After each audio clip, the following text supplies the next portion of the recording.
Olá, galerinha, tudo bem? Espero que sim. Hoje, quinta-feira, 1º de outubro de 2020, teremos aula de História e estudaremos um pouco da história de Dom Pedro I.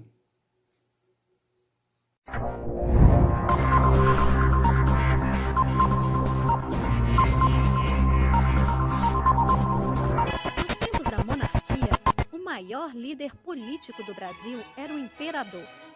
Dom Pedro I foi a figura mais importante desse momento da nossa história, já que liderou todo o processo da nossa independência e garantiu a unidade do território brasileiro.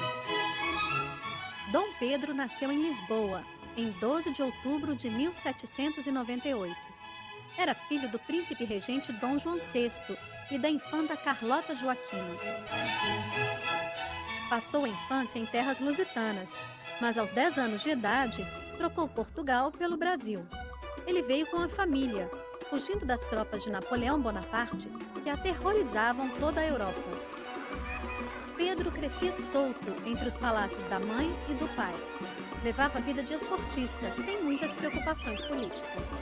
Ele era uma pessoa que tinha uma intuição muito boa para as coisas que estavam acontecendo, era extremamente inteligente, tinha uma excelente conversa, pelo que as pessoas diziam, um pouco irreverente, um pouco mal educado, muito dado à coisa da piada, da anedota, da coisa a vida de botequim. Tem essa coisa extremamente despojada, que a gente pode chamar assim um pouco o espírito carioca.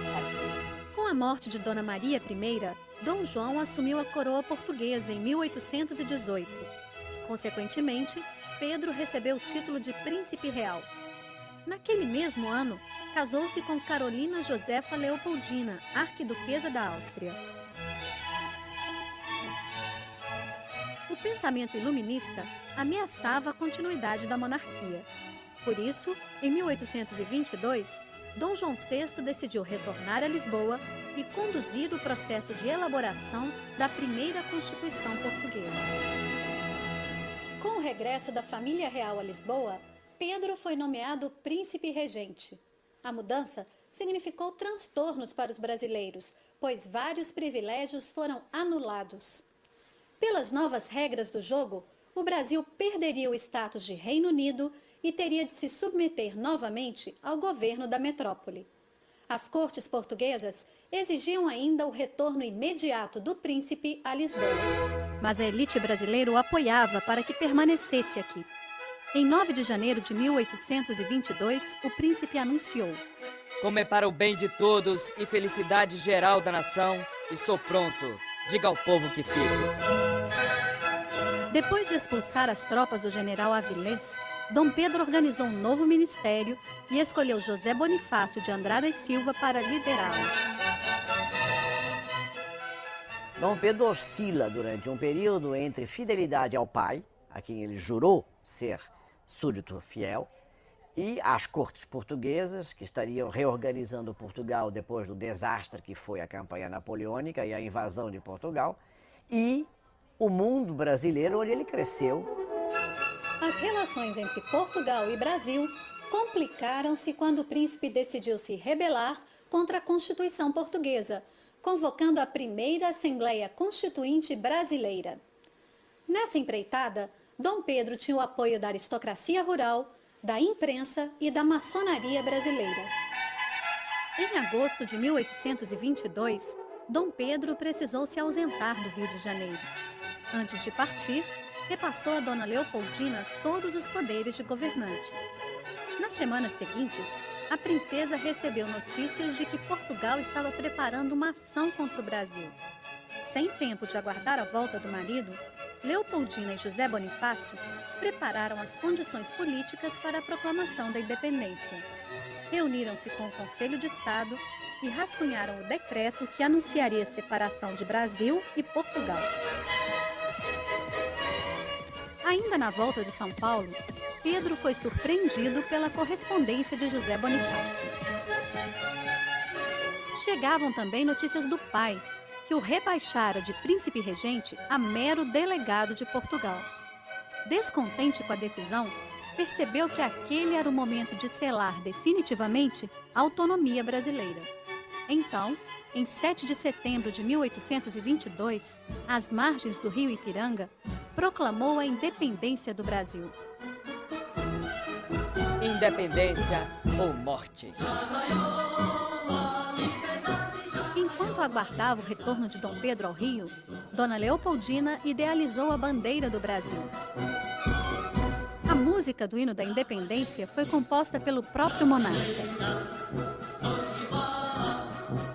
O povo aclamava e se envolvia em batalhas para garantir a expulsão dos colonizadores.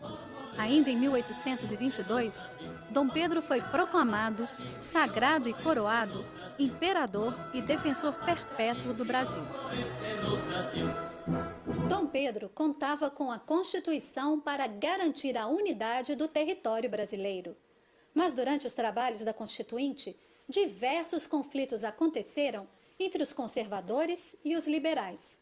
Um grupo defendia que os poderes do imperador deveriam ser limitados.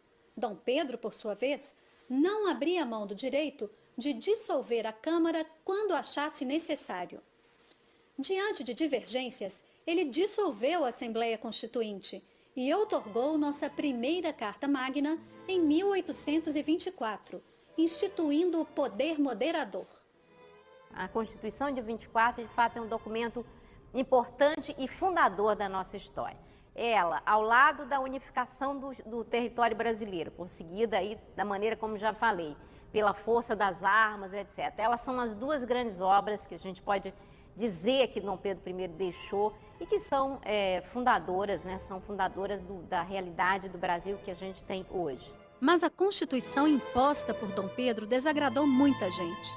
Aos poucos, o imperador foi perdendo apoio popular.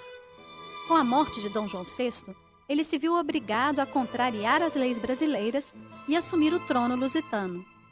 Para reverter a situação, Dom Pedro foi a Portugal, somente para abdicar da coroa portuguesa em nome de sua filha, Maria da Glória.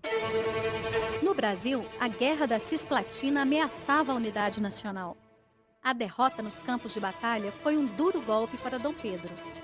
Com a morte da imperatriz Leopoldina, aumentaram também os boatos sobre seu caso com a Marquesa de Santos, o que gerou mais impopularidade. Aos 31 anos, Dom Pedro escolheu Dona Amélia de Laustenberg para ser sua segunda esposa. Mas não houve como contornar a crise. Muitos o acusavam de tirania e nem mesmo seus ministros o apoiavam como antes. Diante do desgaste político, ele resolveu abdicar do trono brasileiro em 1831. A coroa passou ao príncipe Dom Pedro II, então com 5 anos. Quando Dom Pedro chega à Europa, principalmente, ele desembarca num porto da França, ele é aclamado, é recebido como um herói, o príncipe americano que tinha dado Constituição ao Brasil e a Portugal. O desafio de Dom Pedro foi combater o próprio irmão, Dom Miguel, que havia usurpado o trono de Maria da Glória.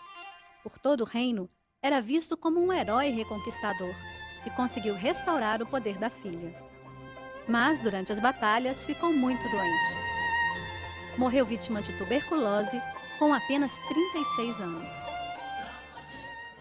Foi sepultado em Portugal, mas seus restos mortais foram trazidos de volta ao Brasil na comemoração dos 150 anos da independência.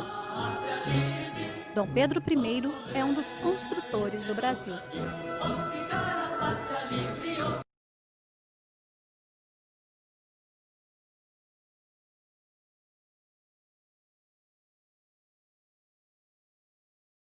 Bem, pessoal, a atividade sobre o conteúdo de nossa aula de hoje será encaminhada aqui no nosso grupo do WhatsApp.